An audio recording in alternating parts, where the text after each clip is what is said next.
están? Hace algunos días, muchos emprendedores y gremios empresariales expresaron su satisfacción con la publicación de la Ley 31.914, ley que modifica la Ley Marco de Licencias de Funcionamiento para regular los supuestos de clausura de establecimientos comerciales, industriales y de servicios. Pero también varios alcaldes expresaron su disconformidad con la misma ley, porque consideran que interfiere con las atribuciones que la Constitución y la ley les confiere. Y nosotros nos preguntamos, ¿realmente habrá menos clausuras de establecimientos? Para saberlo, vamos a analizar la norma publicada el 28 de octubre en el diario oficial El Peruano.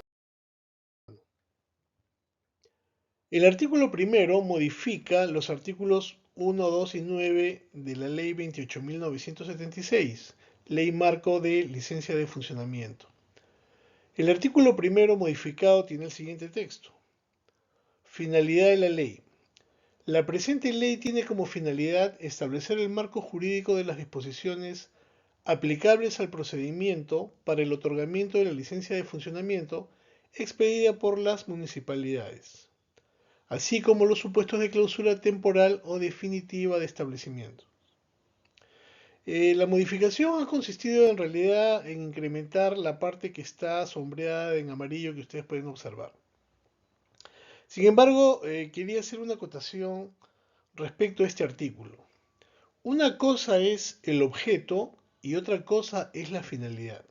Y acá vemos una deficiencia de técnica legislativa, pues la finalidad determina el porqué de la regulación que se propone, o sea, es decir, sirve de guía para la interpretación de la norma, mientras que el objeto es la parte dispositiva de la norma en la que se identifica la materia o el asunto que se pretende regular, es decir, el contenido. Esa es la primera observación que vemos en la norma. El artículo segundo modificado en las definiciones, al referirse al establecimiento, lo define como el inmueble, parte del mismo o instalación determinada en la que se desarrollan actividades económicas con o sin fines de lucro, para las cuales se requiere contar con una licencia de funcionamiento. Esta definición que ya existía, se le ha agregado la parte que está sombreada en amarillo, ¿no? Para las cuales se requiere contar con una licencia de funcionamiento. Entonces, aquí también vemos algún tipo de observación. Primero, que es obvio que para desarrollar una actividad se requiere de una licencia de funcionamiento y además porque ya la misma ley lo establece. Si vemos el artículo tercero de la ley de licencia de funcionamiento, señala que la licencia de funcionamiento es la autorización que otorgan las municipalidades para el desarrollo de actividades económicas en un establecimiento determinado en favor del titular de las mismas. Asimismo, el artículo cuarto de la misma norma, al referirse a los sujetos obligados, señala que están obligadas a obtener licencia de funcionamiento las personas naturales, jurídicas o entes colectivos nacionales o extranjeros, de derecho privado o público, incluyendo empresas o entidades del Estado, regionales o municipales, que desarrollen con o sin finalidad de lucro actividades de comercio, industriales y o de servicios de manera previa a la apertura o instalación de establecimientos en los que se desarrollen tales actividades. ¿No? Entonces, carecía de sentido realmente eh, volver a definir lo que ya estaba señalado en la norma. El artículo primero también modifica el artículo noveno de la Ley Marco de Licencia de Funcionamiento, en cuyo inciso referido a las licencias de funcionamiento para mercados de abastecimiento, de abastos, galerías comerciales y centros comerciales, señala lo siguiente. La municipalidad puede disponer la clausura temporal o definitiva de los módulos, puestos o stands en caso de que sus titulares incurran en infracciones administrativas, ya sea que cuenten con una licencia de funcionamiento individual o corporativa, conforme a lo dispuesto en esta ley. Sobre el particular, podríamos decir que no es necesario que exista una ley que diga conforme a lo dispuesto de esta ley, por esta ley. Todas las leyes se cumplen per se. Me hace recordar a un expresidente que en algún momento dijo que tendría que dictarse una ley que disponga que se cumplan las leyes, ¿no? Lo cual realmente es una barbaridad. Pero parece que uno de sus discípulos ha intervenido en la redacción de esta norma.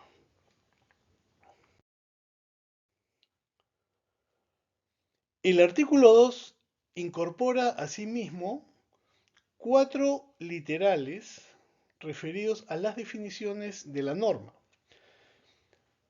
El artículo 2, inciso M, al referirse a la clausura, la define como el acto administrativo que dispone el cierre de un establecimiento e impide el desarrollo de actividades económicas con o sin fines de lucro, dispuesto por la municipalidad en el marco de sus competencias.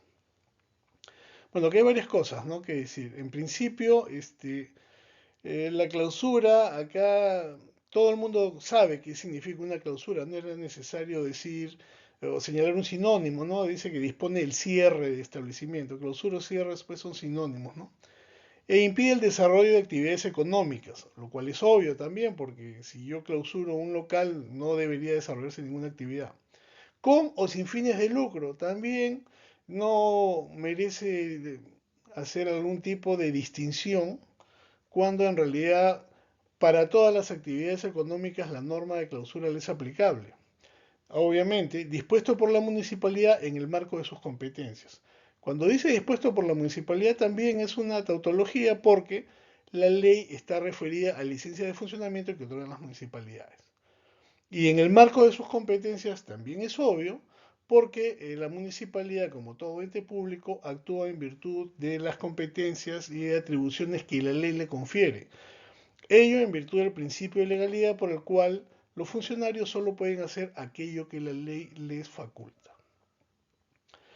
Estamos hablando pues acá de ya una potestad sancionadora, ¿no? Potestad sancionadora que debería estar regulada a mi criterio, en la Ley Orgánica de Municipalidades, ¿no? Pero ¿qué cosa es la potestad sancionadora? Las potestades en general son prerrogativas o poderes que tiene el Estado para cumplir íntegramente con los fines del bien común, para la satisfacción de los intereses generales. Entonces, obviamente, el gobierno requiere de facultades de mando, reglamentaria, supervisión, inspección o vigilancia, gestión, sancionadoras, etcétera, ¿no? Esas son las potestades que tiene la administración pública. Ahora bien, ello está regulado en el artículo 49. Como les decía, esto debió haberse modificado o perfeccionado dentro de la Ley Orgánica de Municipalidades porque es una competencia, una potestad sancionadora, ¿no? Mientras que la Ley Marco de Licencia de Funcionamiento está más referida al procedimiento de obtención, garantías, etcétera. La potestad sancionadora está mejor regulada de manera integral también, porque no es bueno que hayan leyes dispersas, sobre todo para interpretarlas, ¿no? Con lo que ya establecía el artículo 49, modificado también por esta ley, ¿no? Donde señala el artículo 49 de la ley orgánica que la autoridad municipal puede ordenar la clausura transitoria o definitiva de edificios, establecimientos o servicios cuando su funcionamiento está prohibido legalmente o constituye peligro o riesgo para la seguridad de las personas y la propiedad privada o la seguridad pública, o infrinjan las normas reglamentarias o de seguridad del sistema de defensa civil o produzcan olores, humos, ruidos u otros efectos perjudiciales para la salud o la tranquilidad del vecindario. Se van a dar cuenta que todo lo que acá se ha señalado lo han dividido y lo han esparcido en diferentes normas, generando un poco de confusión en vez de procurar que las normas existentes se vayan consolidando en la mente tanto de los operadores, que son los funcionarios públicos, como de los administrados, que son los sujetos de estas acciones por parte del Estado. El artículo 2, también modificado, el inciso ñ, perdón, el inciso ñ es una definición incorporada por esta ley y señala lo siguiente. Clausura definitiva. Por clausura definitiva se entiende al acto administrativo que dispone el cierre definitivo de un establecimiento e impide el desarrollo de actividades económicas con o sin fines de lucro, dispuesto por la municipalidad en el marco de sus competencias, que es lo mismo que le hemos señalado anteriormente, ¿no? Pero acá dice algo interesante. Como sanción administrativa, al término de un procedimiento administrativo sancionador o en los supuestos señalados por la ley. Lo que la norma está indicando acá es que no se podría imponer una clausura definitiva desde el inicio, o sea, como una medida cautelar, como una medida preventiva, o como una sanción de plano, ¿no? Eso no se puede hacer. Tendría que agotarse un procedimiento sancionado. Aun cuando, aun cuando la clausura definitiva como la temporal tienen los mismos efectos, que son los de que no funcione un determinado establecimiento. Otro inciso incorporado, otra definición incorporada en la ley marco de licencia de funcionamiento es la referida a la clausura temporal. Dice, clausura temporal es el acto administrativo que dispone el cierre transitorio de un establecimiento e impide el desarrollo de actividades económicas con o sin fines de lucro dispuesto por la municipalidad en el marco de sus competencias. Bueno, acá el único aporte en realidad es que nuevamente vemos un sinónimo, ¿no? Es clausura temporal, ¿qué cosa es clausura temporal? Es el cierre transitorio. En realidad, como si la gente no entendiera qué significa clausura y qué significa temporal, ¿no? Pero bueno, a veces el legislador, para llenar una norma, puede ser muy repetitivo, utilizar muchas tautologías, todo lo cual en realidad a la larga puede hasta confundir a los operadores porque no saben cuál de las normas, cuál de los principios, cuál de las definiciones aplicar. ¿Por qué? Porque el sistema jurídico no es solamente una norma, hay diferentes normas en diferentes ámbitos, tales como la Ley Orgánica de Municipalidades, tal como esta norma, ¿no?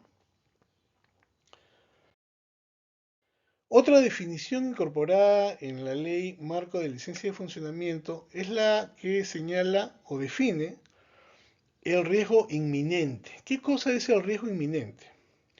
Es la potencial contingencia o proximidad de un daño de origen natural o inducido por la acción humana que ocurra en un lugar específico en un periodo inmediato y que pueda causar la muerte, una lesión física grave o un daño grave a la vida, salud, propiedad o seguridad de las personas. Esto ya, como les hice mención, ya ha estado referido en el artículo 49 de la Ley Orgánica de Municipalidades, ¿no? Entonces, si nos damos cuenta, este riesgo inminente se refiere a dos hipótesis. Una, la existencia de un caso fortuito, o sea, un daño de origen natural o inducido por la acción humana, que podría ser una fuerza mayor, que ocurra en un lugar específico, en un periodo inmediato y que pueda causar la muerte o lesión física grave o un daño grave a la vida, salud o propiedad. El problema no es que no exista el riesgo inminente. El problema va a ser cómo va a interpretar el funcionario que existe un riesgo inminente.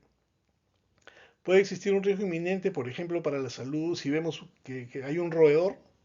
Uno podrá decir no es grave, otro podrá decir sí es grave. Claro, no es grave porque no necesariamente me ha afectado directamente, no ha estado en mi plato, pero el hecho de que haya recorrido y pueda reproducir o pueda transmitir algunas bacterias o enfermedades, sí la hace obviamente inminente, ¿no? Porque al comer o al tomar una bebida por la cual ha pasado y uno pone la boca, se puede contaminar inmediatamente. Entonces, este riesgo inminente va a ser muy relativo y vamos a ver cómo se pronuncia la jurisprudencia administrativa en ese sentido, ¿no? Si realmente van a ser algunas situaciones que podrían ser para algunos consideradas leves y para otros consideradas graves. Este tema va a desarrollarse de una manera muy interesante.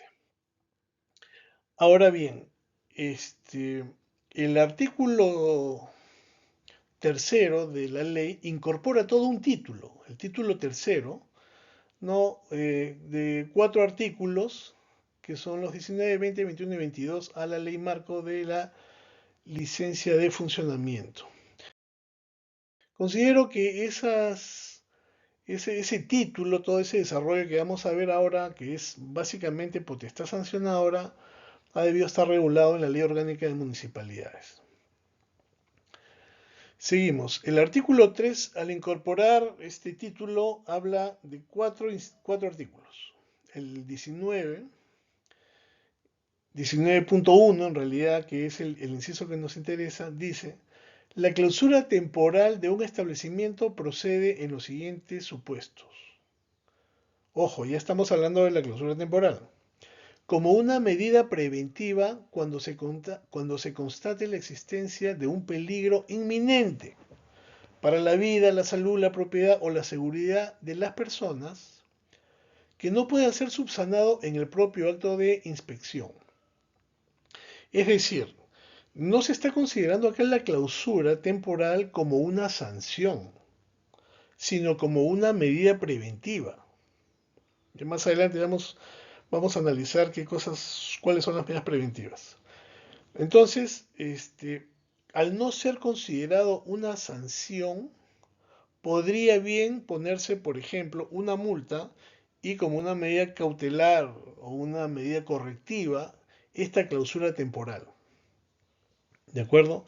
Entonces, acá se está considerando que es una medida preventiva. Y ojo, siempre y cuando ese riesgo se pueda resolver en el acto de la inspección.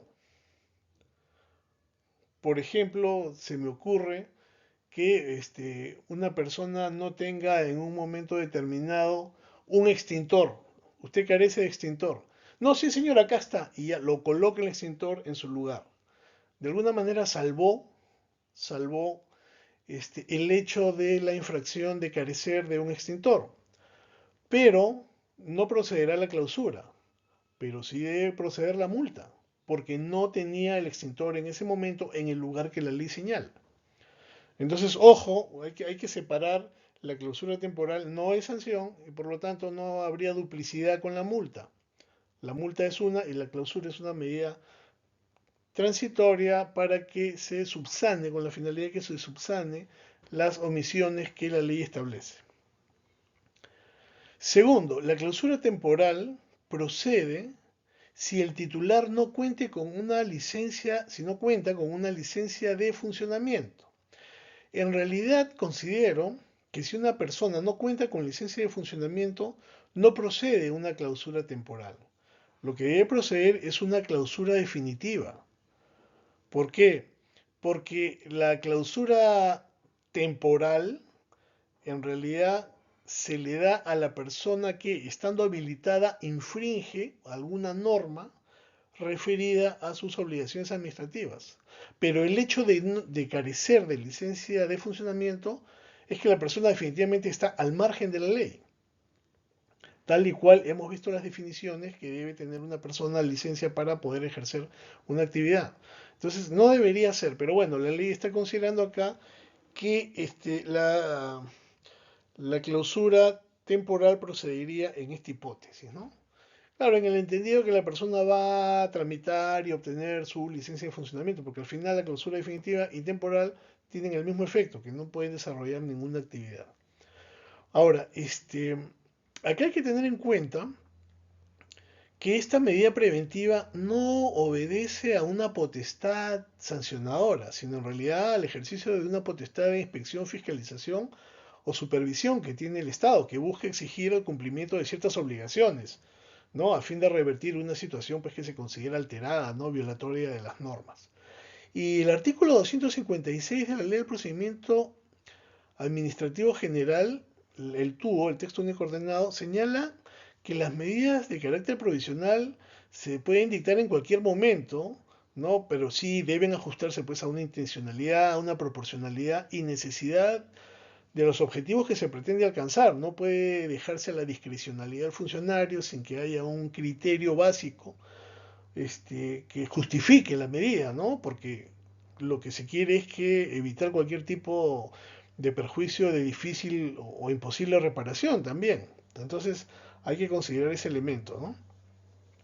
Y bueno, al hablar de medidas preventivas, pues estamos refiriéndonos a las medidas cautelares que deben adoptarse con una decisión motivada, como se dijo, con elementos de juicio suficientes y siempre bajo responsabilidad. Eso es muy importante tener. A veces la gente no evalúa, el administrador no se da cuenta que el funcionario que está actuando lo hace bajo responsabilidad. Piensan que es un acto discrecional y que bueno, pues ya qué voy a hacer, voy a reclamar y ya veré en el transcurso del procedimiento qué hago, ¿no? Pero en realidad ahí hay una responsabilidad administrativa cuando se excede en el ejercicio de sus atribuciones. Y por otro lado, por ejemplo, el inciso B considero que promueve la informalidad, porque si lo único que me puede suceder, si yo no cuento con licencia de funcionamiento, es que me suspendan temporalmente en una clausura temporal, va a permitir pues que yo haga un negocio y después tramite mi licencia, cuando el procedimiento es inverso. Y ya se señaló en las definiciones y en lo que señalaba el artículo 3 y 4 de esta ley, que debe contarse previamente con una licencia de funcionamiento. Si no, la informalidad va a cambiar. El inciso 19. Perdón, el inciso 19.1, inciso C, señala que la clausura temporal de un establecimiento procede en los siguientes supuestos. Cuando el titular no cuente con el certificado de inspección técnica en seguridad de edificaciones, salvo que la renovación se encuentre en trámite, de conformidad con la normativa correspondiente. Aquí también hay otro problema porque estamos de alguna manera justificando un riesgo o asumiendo un riesgo si es que no se ha efectuado previamente el trámite de obtención del certificado del ITSE, ¿no? Que es vital para la seguridad. Entonces, esta norma un poco que flexibiliza los riesgos que la misma impide, ¿no? Porque por un lado dice que procede la clausura cuando hay riesgo inminente y por otro lado dice, no, está en trámite y por lo tanto no procede la clausura, ¿no? Ahora bien, otra causal donde procede la clausura temporal es que el establecimiento realice un giro distinto a aquel para el que ha sido autorizado, lo cual es razonable, porque las autorizaciones están en función también a un régimen de zonificación y la zonificación pues debe respetarse, ¿no? Entonces es importante que haya una concordancia en todas las normas del sistema. La clausura temporal procede también, inciso E, cuando la actividad del establecimiento genere olores, humos, ruidos u otros efectos perjudiciales para la tranquilidad del vecindario, en tanto excedan los rangos dispuestos por la ley en la materia. Bueno, eso ya se señaló que está regulado en el artículo 49. No estaba regulado, lo que se ha hecho es incorporarse a este párrafo.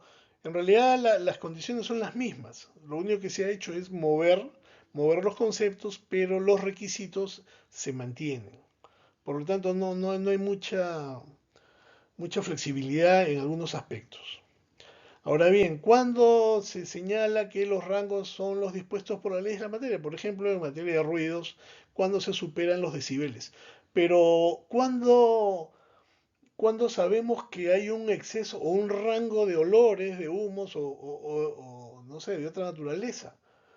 Por ejemplo, puede haber al costado de mi mueble pues una pollería que arroja humo, que si bien es cierto puede ser mínimo, pero termina finalmente cayendo a la azotea donde tengo la ropa tendida y termina engrasándose, ¿no?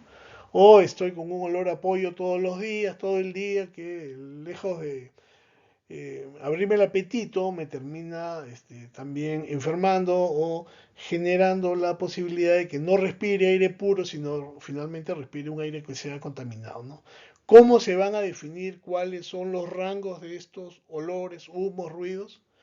Bueno, vamos a ver cómo lo regula cada municipalidad en su momento. Pero como les digo, esta norma ya existía en el artículo 49, que ahora se ha modificado. Ahí está el artículo 49, ya le di lectura, ustedes lo pueden volver a leer si lo desean, ¿no? Y seguimos. El artículo era el artículo 49 de la Ley Orgánica de Municipalidades. El artículo tercero, al incorporar